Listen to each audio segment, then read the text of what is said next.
Assalamualaikum warahmatullahi wabarakatuh. Nama saya Riki Kunaidi dari Prodi Teknik Mesin. Di sini saya akan menjelaskan tentang materi statistika yang diajukan untuk memenuhi tugas individu Pak Fikri Ulul Albab MPD. Di sini saya akan menjelaskan tentang materi statistika dengan 3 judul, yaitu perbedaan statistik dan statistika, jenis-jenis statistika, dan manfaat statistika. Yang pertama, saya akan menjelaskan tentang perbedaan statistik dan statistika. Terdapat 4 jenis perbedaan dari statistik dan statistika, yaitu definisi, tujuan, metode kajian, dan klasifikasi berdasarkan fungsi. Yang pertama yaitu adalah definisi statistik, yaitu hasil data yang disajikan dalam bentuk tabel, grafik, dan sebagainya.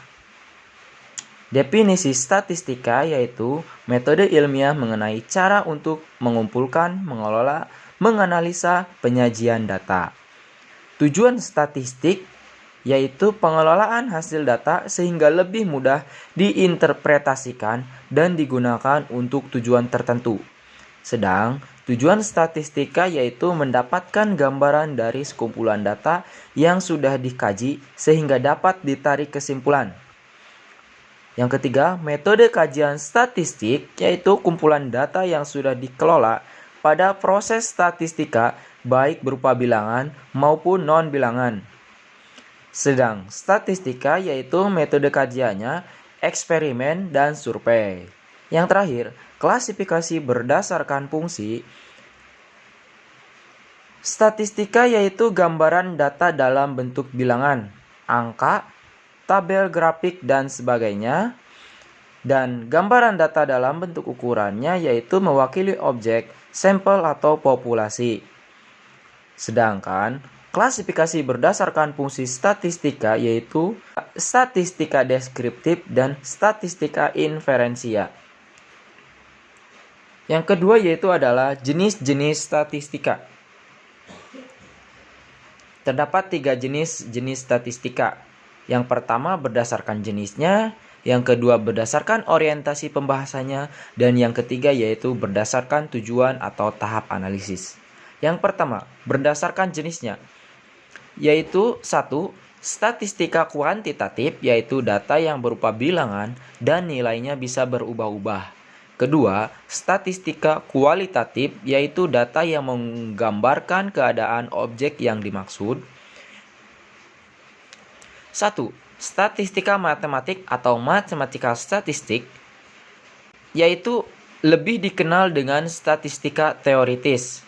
Yang kedua, statistika terapan atau applied statistic, yaitu statistika terapan lebih menekankan pembahasannya pada pemahaman intuitif atas konsep.